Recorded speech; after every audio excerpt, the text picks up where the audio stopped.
मैं संभल भी जाऊंगा और जो पीड़ित लोग हैं उनकी मदद भी करूंगा। और मेरे पत्रकार साथी, आपसे बेहतर कौन जानेगा यमुना किनारे क्या हुआ है। एक पत्रकार के पूरे कपड़े उतार दिए थे, याद है कि नहीं याद? तो ऐसे माहौल में हम और आप लोग हैं।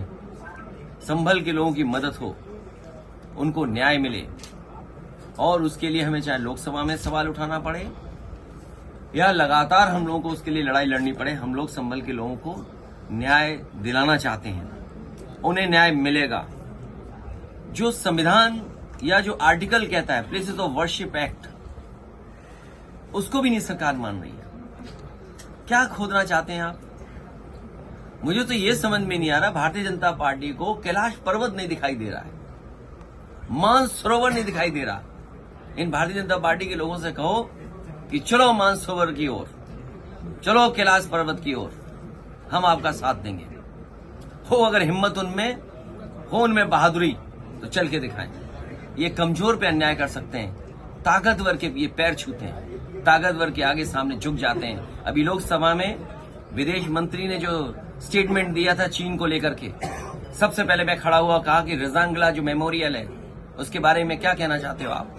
सरकार रिजांगला मेमोरियल के बारे में नहीं कह पा रही। मैं आपसे कहता हूं, ये जितने भारतीय जनता पार्टी के नकली देशभक्त घूम रहे हैं, उनसे पूछिए, चीन की सीमा पर रिजांगला जो मेमोरियल बना था, चीन की फौज ने आकर के तोड़ दिया।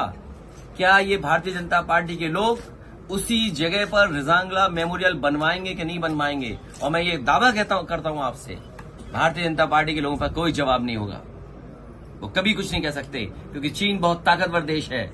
भारतीय जनता पार्टी की हिम्मत नहीं है उनके लोगों को कि जाकर के कुछ अपने रिजांगला के बारे में कह दें, कैलाश पर्वत के बारे में कह दें, मानसरोवर के बारे में कह दें। और मैं आज आपके सामने कह रहा हूं, ऑन रिकॉर्ड कह रहा हूं, वो दिन आएगा जब चीन आपको मानसरोवर नहीं जाने देगा, कैलाश पर्वत की ओर नहीं जाने देगा, क्योंकि उन्होंने बड़े पैमाने पर मिसाइल्स का कारखाना वहां लगा दिया है।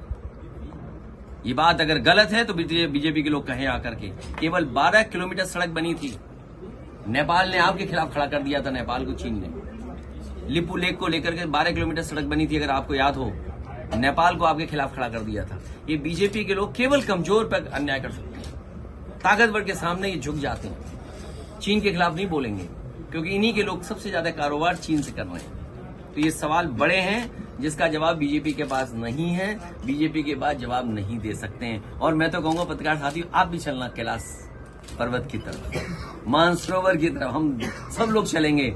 आगे आगे बीजेपी वाले, पीछे प्रेस वाले, और प्रेस वालों के पीछे समाजवादी लोग चलेंगे, जिससे आप लोग लौट ना पाओ, आपको धक्का देकर के पहुंचा गया है।